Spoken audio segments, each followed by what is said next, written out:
अस्सलाम वालेकुम एवरीवन, कैसे आप सब? उम्मीद करते हैं आप सब ठीक होंगे, खैरियत से होंगे। मैं भी ठीक हूँ, बोले तो ठीक नहीं हूँ, तबीयत ठीक नहीं है, फिर भी बेटी रिकॉर्डिंग करने देखती हूँ कितने हद तक कर सकती हूँ। सर में थोड़ा सा दर्द है, बस इस ओके, बट इस ओके ओके गाइज। चलो, जहाँ से छोड़ा था वहीं से स्टार्ट करते हैं। आप सुन रहे हैं मेरी न्यू लिव स्टोरी, जिसका नाम है ना चाहते हुए भी तुमसे प्यार हुआ। जहाँ से छोड़ा तो वहीं से स्टार्ट करते हैं। डॉक्टर के कहने पर दादाजी ने कनिष्का को हॉस्पिटल ले जाने के लिए राज़ी हो जाते। वहीं दूसरी तरफ जहाँ पर अंजलि अपनी मोम की मुँह से ये सुनते ही ज़मीन पर बैठ के रोने लगती है। फिर सबके सब एक साथ निकलने ही वाले थे हॉस्पिटल के लिए, दादाजी, समंता, ड्राइवर चाचा सब। लेकिन कनिष्का के साथ परिणीता भी जाना चाहती थी, तो परिणीता भी उठ जाती है। तब दादाजी कहते, तुम रुको, तुम्हारे भाई ने तुम्हारा पूछा था सुबह से, तुमने अपने भाई से बात नहीं की है? पहले अपने भाई से। मुझे कनिष्का के साथ जाना है दादाजी। हाँ, तुम आ जाना, यह नहीं, इसमें तुम्हें नहीं छोड़ने की इजाज़त नहीं दे रहा, तुम्हें आना चाहिए, क्योंकि इस वक्त तुम्हारी ज़रूरत है कनिष्का को। क्योंकि ज़िंदगी में पहली बार अगर किसी से अपने दर्द को शेयर किया है मेरी पोती ने, वो पहली लड़की हो, तो आज तक उसने इस चीज़ के बारे में किसी से ज़िक्र नहीं किया। लेकिन जिस तरह से उसने तुम्हें अपने सामने बिठा कर उसने अपने एक एक तकलीफ़, एक एक दर्द का ज़िक्र किया है, तो मैं यही मानता हूँ कि मेरी पोती की ज़िंदगी में तुम इम्पोर्टेंट रखती हो। तुम बहुत इम्पोर्टेंट हो मेरी पोती के लिए, इसलिए तुम्हारा उसके साथ रहना बहुत ज़रूरी है, इस कंडीशन में भी जब उसकी कंडीशन ठीक नहीं है। लेकिन तुम्हारे भाई को भी तुम्हारी ज़रूरत है। जाओ, उससे बात करो, उससे कहो, उसे कुछ चीज़ की ज़रूरत हो तो पूछो उससे, फिर तुम आ जाना। और हाँ, प्लीज़ उसके सामने अपना ये चेहरा मत लेके मत जाना जिसमें बिल्कुल परेशानी नज़र आ रही है। हमारे लिए काफ़ी हमारी पोती हमारे सामने है, इससे ज़्यादा कुछ नहीं। ये कहकर वो लोग निकल जाते हैं हॉस्पिटल के लिए। वही दूसरी तरफ परिणीता भागते हुए जाती है अपने भाई के रूम की तरफ, और रूम में जाने से पहले खुद को ठीक करती है, अपने कपड़े वगैरह को, अपनी आंखों को साफ करती जहाँ आंसू के निशान थे। तो उसे पहले जाके वो फिर से अपने रूम की तरफ जाती है, अपने और कनिष्का के रूम की तरफ। वो वॉशरूम में जाती है, एक ड्रेस लेकर वॉशरूम में जाती है, फ्रेश होकर मुँह हाथ धोकर वापस बाहर आ जाती है, क्योंकि उसको अपने भाई के सामने बिल्कुल सही दिखाना था खुद को, और इसलिए अब एक सूट लेकर निकल के वॉशरूम चली जाती है। जब बाहर आती है तो सीधा वो अपने भाई के रूम की तरफ जाती है। रूम नॉक करके अंदर आती है तो देखती है उसका भाई नर्स से बातें कर रहा है। तो अपने भाई को देखती कहती, चैम कैसे हो? तो अपनी दी को देखकर प्रेम कहता है, दी आप कहाँ थी? सुबह से आपका पूछ रहा हूँ, सब यही कह रहे हैं कि आप कनिष्का दी के साथ शॉपिंग करने गई थी। इतनी शॉपिंग करने गई थी कि आप आते आते रात हो गई। ओ बेटा, अच्छा बच्चा, बात ये है कि मेरे पास कपड़े नहीं थे, शादी वाली कपड़े चाहिए ना। जैसे इस लुक को देखो कैसी लग रही हूँ मैं, बहुत खूबसूरत, बहुत अच्छी लग रही हो दी आप इन कपड़ों में। तुम्हारी कनिष्का दी की चॉइस है तो अच्छी तो लगूंगी ना। तो उनके साथ शॉपिंग करने गई थी, उनकी पसंद की चीज़ें लेने गई थी, इसलिए थोड़ा सा लेट हो गया था।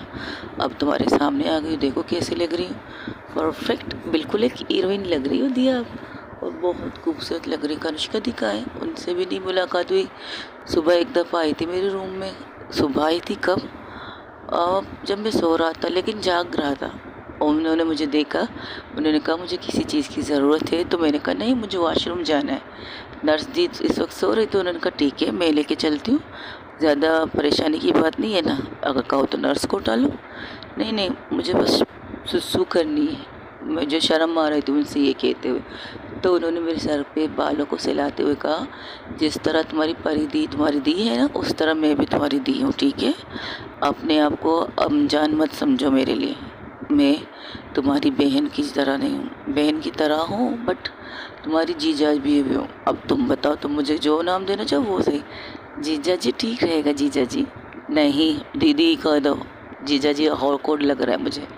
ठीक है, उन्होंने मुझे वॉशरूम लेके गए, मुझे फ्रेश करवाया, मुझे वापस बाहर निकाल के लाए थे, और फिर लिटा दिया और कहा, अब तुम बहुत जल्दी उठ चुके हो, आराम से सो जाओ, फिर आराम से उठ जाना। और हाँ, अगर जब उठो तो परेशान मत होना, अगर तुम्हारी बहन तुम्हें नज़र ना आए तो समझ लेना मेरे साथ कहीं गई होगी, इसलिए वो तुम्हारे रूम में नहीं है। इन्होंने मुझसे पहले ही कहा था दी। अच्छा, तो तुम्हारी कनिष्का दी ने सुबह तुम्हें सब कुछ बता दिया कि वो हम बाहर जाने वाले?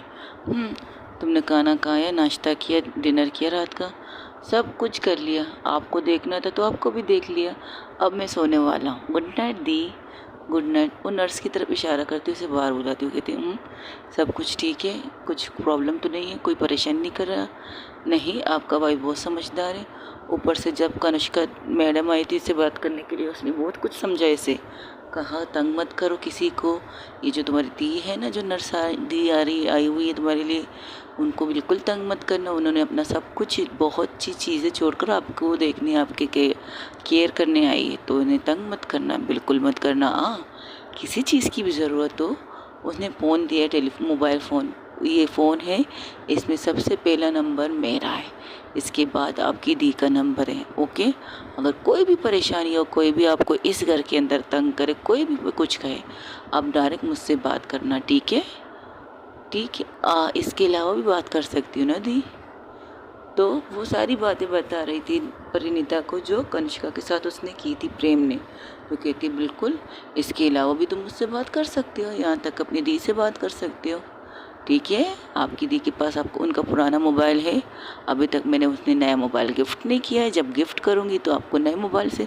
और हाँ, इस मोबाइल में बहुत अच्छी अच्छी गेमें भी हैं आपके लिए, जो गेम आपको पसंद हो वो डाउनलोड भी कर सकते हो आप प्ले स्टोर जाकर। बाकी सब कुछ, आप तो समझदार बच्चे हो, और समझदार बच्चों को ज़्यादा समझाने की ज़रूरत नहीं होती, ठीक है? ठीक है। तो नर्स उसे सारी बातें बताती, तो कहते अगर कोई चीज़ की प्रॉब्लम हो तो आप मुझे बता दीजिएगा, आपसे पहले मैं मिस कनिष्का मैम को ना बताऊं, क्योंकि उनकी ज़िम्मेदारी मुझे, उन्होंने ज़िम्मेदारी दी है। और आपका भाई बहुत अच्छा है, बहुत समझदार बच्चा है, और उसे लगता है आपकी वजह से इसे समझदारी मिली है। शायद, हाँ शायद, हमारी नहीं, शायद हालात की वजह से वो समझदार बन चुका है। बचपन उसका सिर्फ खेल कूदने की बजाय इस दर्द से गुजरा है, लेकिन अब वो ठीक है, बिल्कुल ठीक है आपका भाई। अब वो जो चाहे कर सकता है, जो चीज़ें वो नहीं करता था वो भी कर सकता है, लेकिन हाँ थोड़ी सी प्रॉब्लम, क्या, उसे अपने हेल्थ के ध्यान रखना चाहिए। और न कनिष्का मैडम ने तो उसे सब कुछ बता दिया कि उसे क्या करना चाहिए, लेकिन उसकी हेल्थ भी ज़रूरी है।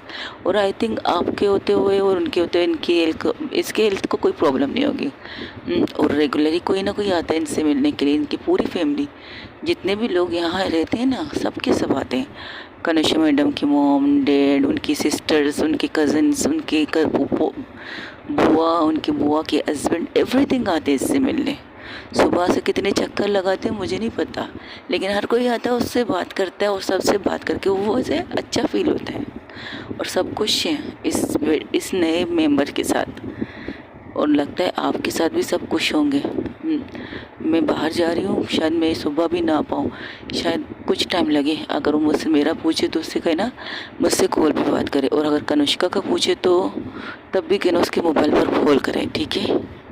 ठीक है मैम, आप परेशान मत होइए, आप जाइए आराम से। अब वैसे भी उनके नींद का टाइम हो रहा है, उनको मेडिसिन दे दी तो आराम से सो जाएगा, डोंट वरी। ये कहकर वो बाहर निकलती, जैसे बाहर निकलती वहाँ देखती है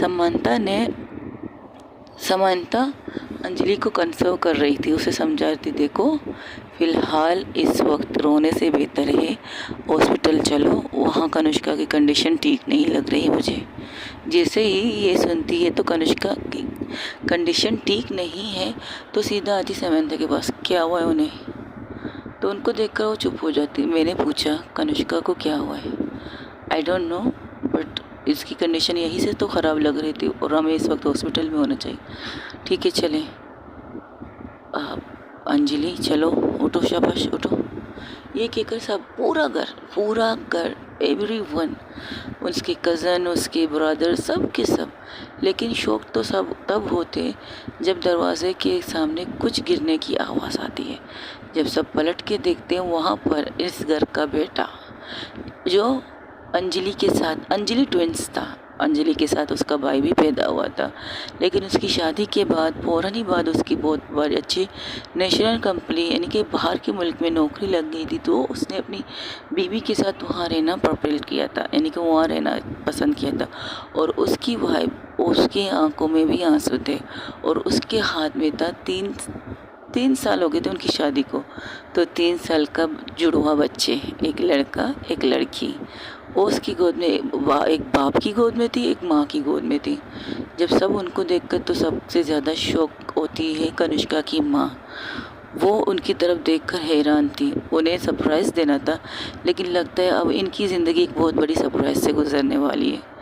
तब उनका बेटा सामने आके कहता, अभी थोड़ी देर पहले यहाँ जो कुछ हमने सुना था, कनिष्का के मुँह से ये सब हमें पता था, हम करते थे उसके साथ ये सब, कनिष्का दी के साथ हम ये सब करते थे, लेकिन इससे बाद में जो बताया वो ये समझ में नहीं आया। क्या मैंने गलत सुना? क्या मेरे कहाँ कान खराब है मोम? मैंने ये सुना कि जिस लड़की से मैं शादी कर चुका उसके बाप ने मेरी बहन के साथ ये पुरानी बातें मत दोहराओ। नहीं, ये पुरानी बातें दोहराने वाली नहीं है। हम क्या कर चुके मोम? हमने क्या किया उनके साथ? क्या किया? उन्हें तकलीफ़ देते रहे, बचपन से देते रहे ना, बहुत देते रहे। हाँ, उन्होंने सही कहा, बिल्कुल सही कहा। करते हम थे और मार उन्हें पड़ती थी, बहुत ज़्यादा मार पड़ती थी आपकी आदतों से। अब परिणीता सब कुछ वहाँ देखकर सुन रही थी। अब परिणीता हैरान थी, अब ये नया मेंबर कौन है जो सामने खड़ा होकर परिणीता कनिष्का की मोम से सवाल कर रहा है। और दरवाजे पर वो लड़की बुत बने खड़ी थी अपनी ज़िंदगी के आने वाले फैसले को सुनने के लिए। ठीक ही तो कहा उसने, अक्सर हम ही उन्हें टॉर्चर करते थे, अक्सर हमारी वजह से उन्हें डांट मार सब पड़ती थी। अक्सर होता था। जब हमें पता चला, जब हम होश संभाला था, उनके 1 साल बाद हम हुए थे, है ना, 1 साल या 1.5 साल बाद, तो हमें यह दिखाई दिया कि आप लोग उसके साथ ठीक से व्यवहार नहीं करते, आप लोग उसके साथ ठीक से प्यार से बात नहीं करते। तो उसी चीज़ का हमने भी फ़ायदा उठाया। और अक्सर आपकी जितनी भी चीज़ें ख़राब होती थी, जितनी चीज़ें टूटती थी, जितनी मेकअप चीज़ें, आपकी जो पसंदीदा शोपीस वगैरह लाते हैं,